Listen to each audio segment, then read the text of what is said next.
the saints go marching in. Oh, when the saints go marching in. Oh, Lord, I Like and subscribe. Welcome to Saints at Manhattan United Methodist Church. We are glad that you are here with us today. We have a very special guest.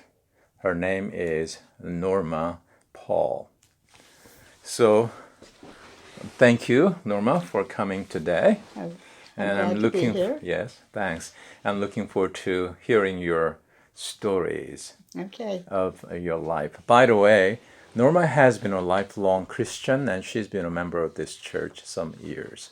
And thank you.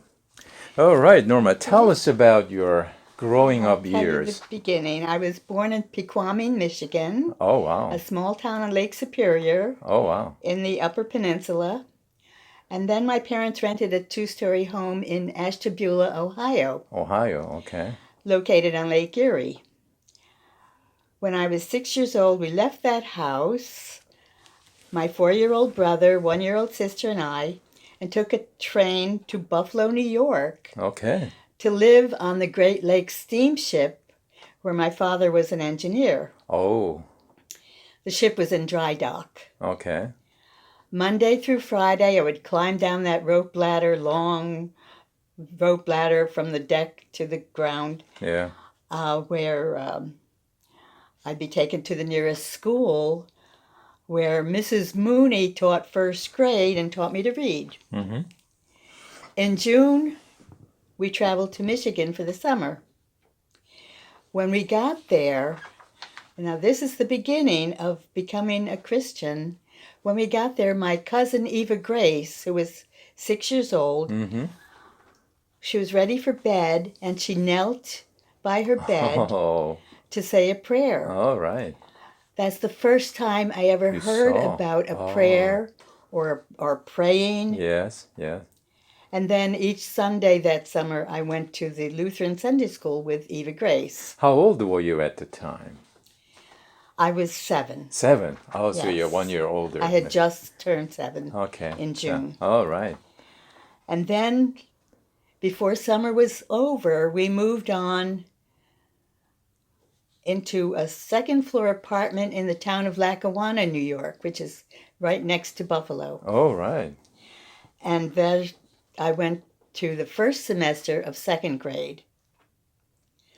But late on New Year's Eve, my parents quickly packed up our trunk and piled us into a taxi cab. Oh, moving again. And rode into Buffalo, where we moved into a 2-room flat where we lived, the 5 of us, for 5 years. Wow.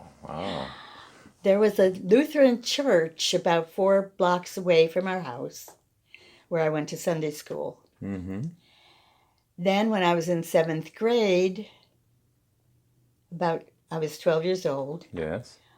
I attended a confirmation class there with a pastor, Reverend Frederick T. Ruland. It took me an hour lying in bed trying to remember his last name. I always remembered Frederick T., but Ruland escaped me. Oh, what was the name of the church, Lutheran church? It was Good Shepherd Lutheran Church. And in the front of the church, behind the altar, was a picture of Jesus with a sheep across his shoulders. That's right, yeah. I love that. I consider myself that lamb. lamb. How about that? And then at the end of May, I was confirmed. Okay, so that June, I turned 13, graduated from 8th grade, and my brother and sister and I left Buffalo, left our mother, and moved into Hillside, New Jersey to live with our father. Oh. And there I became friends with some girls in the neighborhood who went to a Presbyterian church, and I would go with them from time to time. Wow, yeah. Now, when I was 15, my brother and sister and I were removed from my father's care and placed in foster homes. Oh, I'm sorry to hear that. Now, my foster parents in Elizabeth, New Jersey, were atheists, Oh, I see. but I was allowed to attend a nearby church. Okay, sounds good. And they had 3 other foster daughters. Oh. I took them with me, Oh, wow. but they didn't like that. Oh. They protested, and we stopped going. Oh. And I don't know what denomination church that was, except it was Protestant. Mm-mm. Okay, so then I graduated from high school in 1944, 44. way before you were born. I'm sure. Yeah. That's right. And since I was 17, the Family and Children's Society were still in charge of me for another year. Oh. So they asked if I'd like to go to a Northfield school for girls in Massachusetts Wow. for that year. Wow. And I did attend. Mm-hmm. Well, I found out that school and the Mount Hermon School for Boys, which was in the next town, were founded by the evangelist Dwight Moody. Dwight I'm sure Moody. you've known about Dwight him. L. Moody, yep.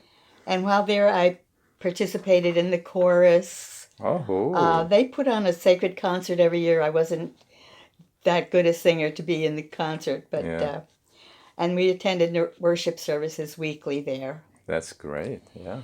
Now, the following summer, I had gone back to my foster parents. They moved from Elizabeth to Chadwick Beach, which is right on the coast, about 2 miles north of Lavallette. Where is that, Lavallette? It's still in New Jersey?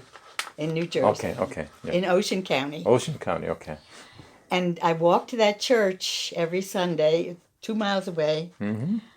It was not connected to a denomination. Okay. They would there was no one there during the week. A pastor would come, usually from Philadelphia, usually from a Baptist church, to preach on the Sunday. Okay. And then that November, I joined with a Lavallette family who were going to go over to Lakewood because this family attended a church in Lakewood. And they were going to go to Madison Square Garden to see an evangelist. And oh, right. I can't remember the name of that evangelist, but on the trip, I met my future husband. Oh, how about that? Uh-huh. And he had recently completed his service in the Seabees of the Navy. So we began dating. I was 19. Yes.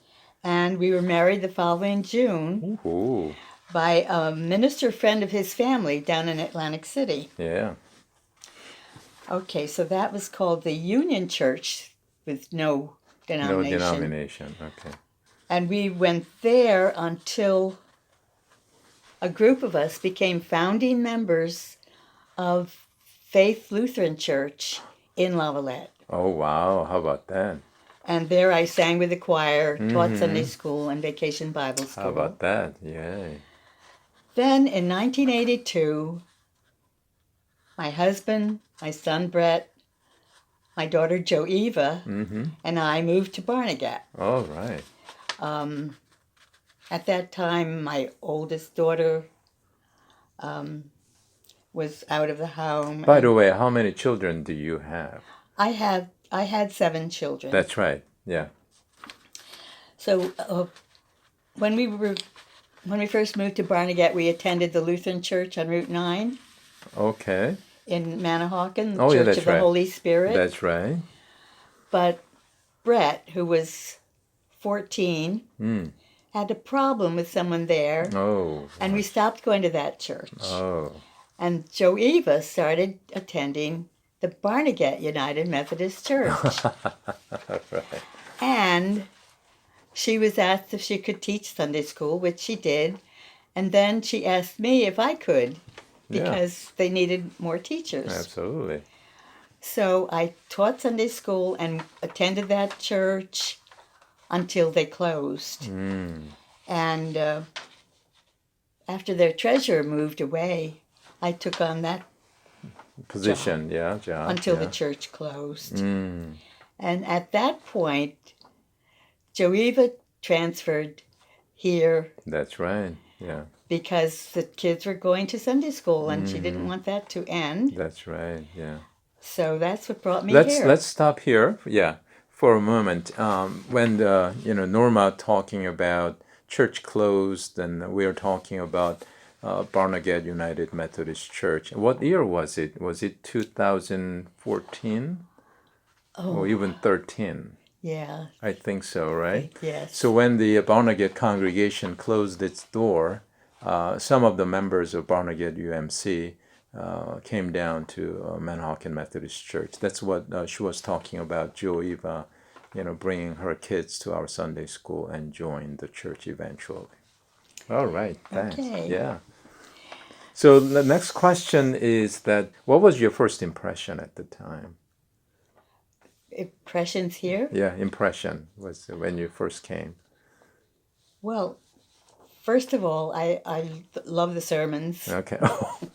Folks, we didn't write down this, okay?